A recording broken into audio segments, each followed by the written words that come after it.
Et tu as vécu une année 2017 très compliquée Ouais, ouais. parce que l'année dernière, donc tu étais en couple avec une jeune demoiselle qui s'appelle Sarah. L'année dernière, ta compagne tombe enceinte. Voilà. Tu penses qu'elle tombe enceinte de ton enfant. Tu penses que c'est ton enfant que vous attendez. Née de cette union et de cet amour, une petite fille. Mhm. Une petite fille que tu élèves pendant un mois. Mm. Et tu apprends le 14 juillet l'année dernière, enfin non, cet été, Ouais, l'été qui est là, il y a pas passé, longtemps, ouais. que ta fille n'est pas ta fille et que tu n'es pas son père biologique. Mm. Bah, quoi dire? C'est-à-dire que quand ça t'arrive, bah, t'as l'impression que bah, tout te tombe sur la tête. Enfin, c'est-à-dire que voilà, t'as une vie de famille, t'as une femme, t'as un enfant. Tu te dis que voilà, t'es parti pour des années parce que c'est un engagement. Attention, un enfant, on prend pas ça à la légère. Enfin, moi, en tout cas, je l'ai pas pris à la légère. Et puis, bah, enfin, j'apprends là que c'est pas mon sang, que c'est pas ma fille, que c'est pas. Enfin, ça fait un choc. Alors c'est quoi la première réaction? Parce que j'imagine que tu l'as, en fait, tu as vu le ventre grossir pendant 9 mois en Mm. attendant ton enfant, ton bébé, tu l'as vu naître en te disant que c'est ta chair, ton sang. Est-ce que ça change quelque chose quand on apprend en fait que c'est pas son sang? Bah, en fait, tout compte fait, moi, ma première réaction quand je l'ai su, bah déjà, je suis resté comme ça, immobile, pendant, je sais pas combien de temps, pendant peut-être pas des heures, mais enfin, au moins une bonne trentaine de minutes, où j'étais là et j'arrivais pas à bouger, et j'arrivais pas à réaliser, en fait. Mm. Je me suis dit que c'était impossible, parce que tout compte fait, en France, tu peux pas savoir, donc j'avais envoyé un truc à l'étranger, et j'avais reçu un courrier, donc j'ouvre le courrier, et là, je vois chance de paternité, donc tu as sur 100%, et moi 0%, c'est-à-dire qu'il n'y a vraiment aucune chance. C'est-à-dire que c'est pas 1%, c'est pas 2%, c'est pas 50%, c'est zéro. Donc c'est-à-dire que c'est pas ma fille. Mais qu'est-ce qui t'a mis la puce à l'oreille? Apparemment, je crois que tu recevais des coups de fil de ta belle famille qui te disaient de faire attention, c'est ça? C'est-à-dire qu'en fait, moi, quand je me suis mis avec Sarah à l'époque, elle n'était pas dans une optique de se poser. C'est-à-dire que moi, j'ai eu un coup de foudre envers elle qui n'était pas forcément réciproque. Donc elle était dans une période où moi j'ai été avant elle, où je m'amusais un peu, etc. Et c'est vrai qu'on a eu pas mal de cassures. Euh, mais à aucun moment, je me suis dit que durant ces cassures-là, elle aurait été faire autre chose. Je me suis dit, quand elle m'a dit je suis enceinte, pour moi c'était le plus beau jour de ma vie. Je le voyais comme l'accomplissement de ma vie, puisque pour moi, être père, c'était mon rêve. Mais elle le savait depuis le début qu'elle n'était pas enceinte de toi? En fait, elle m'a émis des doutes. Elle m'a émis des doutes. Mais moi, j'y croyais pas. Moi, je pensais qu'elle me disait ça dans le sens où elle était peut-être pas prête à avoir l'enfant, puisque pour moi, je pensais plus dans le sens, ouais, bah, si j'ai l'enfant, elle pourra plus s'amuser, etc., sortir et tout. Moi, je voyais plus dans ce sens-là. Je prenais pas ça vraiment au sérieux. J'étais persuadé que c'était le mien. Est-ce que tu connais l'identité du vrai père? Non, à l'heure actuelle, Est-ce qu'elle le sait de son côté, elle sait pas ton non ex? plus. Elle sait pas du tout l'identité du vrai père non plus. Qu'est-ce qui t'a motivé à faire un test de paternité? Et comment on procède d'ailleurs? Parce que Hmm. moi, je sais pas du tout. Alors en fait, j'ai reçu pas mal de messages de gens qui me disaient que c'était pas une fille sérieuse, etc. Et forcément, moi j'étais amoureux, donc j'étais forcément bah, aveuglé, tout simplement. Et puis bah, vu qu'elle aussi, avec mon passé, elle recevait le même genre de messages, donc forcément tu dis bon bah c'est du vent, c'est du flanc. Et puis bah, en fait, quand elle a accouché, bah, c'est vrai que mes parents aussi, mes parents, ma famille, on dit Charles, faut le faire. Charles, faut le faire parce que tu peux pas vivre avec Hein. ce doute qui s'était installé par rapport à tout ça au fur et à mesure.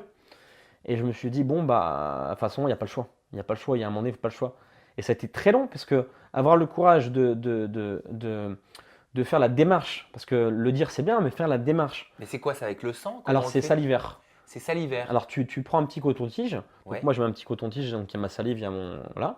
Et la même chose Tu le mets dans un tube. dans un tube, La voilà. même chose avec l'enfant. Pareil, voilà. Elle le savait, Sarah, que tu étais en train de faire ça, ton Oui, oui, ex? je lui ai dit. Je lui ai dit. D'accord. Je lui ai dit, elle le savait, puis elle le comprenait aussi, puisque voilà, elle se dit à un moment donné. Et de là, on s'est disputé. Donc on s'est disputé, etc. Donc elle est partie dans le nord, puisque moi je vivais avec elle à La Rochelle, puisque je vivais avec elle depuis presque le début. Et en même moment, j'ai reçu ce fameux papier qui me dit bah voilà, au test de paternité, 0%. Mais là, c'est le monde qui s'écroule. C'est un truc de fou. Je pense qu'il faut le vivre pour le croire en fait. Mais alors, quel rapport tu as aujourd'hui avec cet enfant? Est-ce que tu la considères comme ta fille? Est-ce que tu l'élèves? Est-ce que tu la vois encore, cette Mm. petite? Bah, en fait, au début, c'est pas que je l'ai rejeté, c'est que j'étais complètement paumé. Je savais pas comment réagir puisque c'est une situation que j'avais jamais vécue.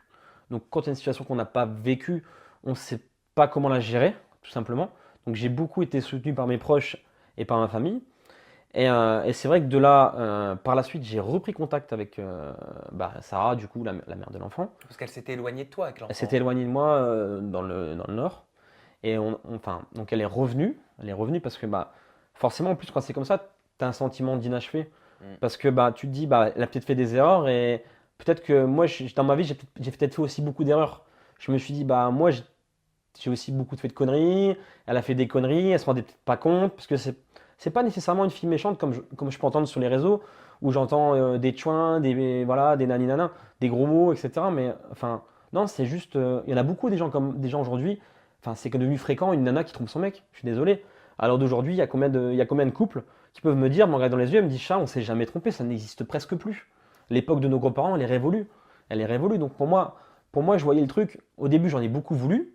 Et après, je ne lui ai jamais pardonné parce que ça, on ne peut pas oublier. C'est ancré. Et puis j'étais tellement mal, tellement pas bien que je me suis dit, allez, on retente. On retente et on voit ce que ça donne. Et donc, tu étais prêt à élever cet enfant comme le tien. J'étais prêt à lever cet enfant comme le mien et je suis peut-être encore prêt, je sais pas. Enfin, si tu veux, moi, mon envie, si je m'écoute moi dans ma tête, Oui. si je m'écoute moi dans la tête, pour moi, oui. Pour moi, c'est comme ma fille et je l'élève. Enfin, quand je la vois, donc quand j'ai encore des contacts avec l'enfant, quand je la vois, je m'en occupe comme ma fille et puis j'ai un attachement qui est profond envers elle puisque je l'ai vu grandir. C'est moi qui ai acheté les premières couches, c'est moi la première personne qui les serrait dans mes bras. Et puis la personne qui est censée être le père qu'on connaît pas, il réapparaît pas. Donc c'est pas, il n'a pas non plus un désir d'avoir cet enfant-là. Qu'est-ce que cet enfant-là dans la vie va devenir? Mais c'est une peur, ça, que le père biologique réapparaisse ou pas? Bien sûr que c'est une peur parce qu'il faut savoir que si moi je le reconnais et que ce père biologique réapparaît, je perds tous mes droits. Oh, c'est dégueulasse. Bah, C'est quelque part, c'est un petit peu dégueulasse, quoi. c'est dégueulasse, mais c'est la France qui est comme ça. C'est-à-dire que il a jusque ses 3 ans. Donc c'est-à-dire que si moi je décide de reconnaître l'enfant, chose que j'envisage, ok, voilà, j'ai mes droits paternels et tout, tout nickel. Et si par contre, ça se passe, si ça se passe avant ces 3 ans, qui lui, il réapparaît, il reconnaît l'enfant, moi, j'ai rien à dire. Donc ça, vous en avez parlé sérieusement avec Sarah du fait que tu reconnaisses l'enfant. Ouais, Elle est OK là-dessus. en fait, pour elle, contrairement à ce que les gens peuvent penser, c'est juste une personne qui manque des fois de maturité, parce qu'elle prend trop les choses à la légère en général. Mais c'est vrai que mine de rien, elle s'occupe vachement bien de son enfant. Enfin voilà, elle est au quotidien pour son enfant, elle est aux petits soins, tout simplement.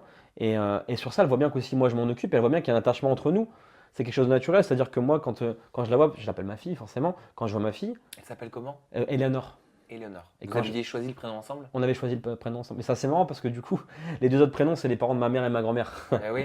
Parce qu'on pensait, forcément, on pensait pas que. Voilà. Et donc, je dis, quand ma fille me voit, enfin, la première chose qu'elle fait, c'est qu'elle sourit. Parce qu'elle est contente de me voir. Toi, tu ressens qu'elle sent que tu es son papa? Ouais, ouais, ouais. Ouais, Ouais. ouais, puis je vois dans ses regards, des fois, elle est là. Et enfin, c'est un enfant très intelligent. Et elle me regarde, et puis quand on se dispute, par exemple, enfin, quand on se parle et qu'on se dispute, parce que forcément, on se reproche des choses, hein, et Attention à pas trop le faire devant l'enfant parce que c'est en magazine tout petit comme oui, ça. mais en fait, elle n'est pas dans la même pièce. Ah, d'accord. Elle est dans la pièce d'à côté, nous, on se dispute, admettons. Ok. Et si elle dort, va se réveiller, elle va pleurer. Parce qu'elle sent qu'on se dispute. Ah, elle le sent. Elle le sent. Ouais, ouais. D'accord. Ouais. Quand on s'est séparés, la première fois, quand elle est partie dans le Nord, elle me disait que la gamine elle pleurait, pleurait et ne dormait pas, ne faisait pas ses nuits. D'accord. Et Tu quand, l'aimes cet enfant? cet enfant, je l'aime comme ma fille, puisque je la Ouais. considère comme ma fille, tout simplement. Ok. T'as été, enfin, je te sens un peu touché là. Ça Depuis touche tout à parce que l'heure. c'est des émotions, puis aussi c'est la première fois que j'en parle ouvertement avec quelqu'un d'en dehors de ma famille et Oui, de oui, mes oui. proches aussi. Ça, Donc, ça fait du bien aussi. ça fait du bien, ça s'extériorise. Et puis voilà, quelque part aussi, c'est une histoire qui est dramatique et qui est belle à la fois, puisque au final, pour l'instant, voilà, c'est comme si c'était ma fille. Donc c'est à la fois dramatique et beau à la fois. Et tes rapports avec la maman? Avec la maman, on est toujours en contact. C'est vrai que forcément, moi, tout ce qu'elle a fait, je ne l'ai pas encore pardonné. Voilà, parce que c'est difficile à digérer. Mais vous êtes plus ensemble. On n'est plus ensemble, mais on est toujours en contact. Voilà, Vous êtes toujours en contact pour le bien-être de la petite. pour le bien-être de la petite, et puis c'est important. C'est Bien important. sûr, mais ce que je veux dire, c'est que tu n'as plus de sentiments à l'heure actuelle? Je peux pas dire que j'ai pas de sentiments, j'ai plus de sentiments. Mais si tu veux, le problème, quand il y a une chose qui est aussi dure à vivre, bah c'est pas possible. Les sentiments, c'est pas suffisant en fait. Mm. Je me rends compte que j'ai essayé, pourtant après avoir su que l'enfant était pas de moi, j'ai essayé de m'en mettre avec elle. Mais je me rends compte qu'au quotidien, bah, il n'y a plus la confiance, puisque bah, dès qu'elle fait quelque chose, bah, nanana, et du coup, bah, c'est pas vivable.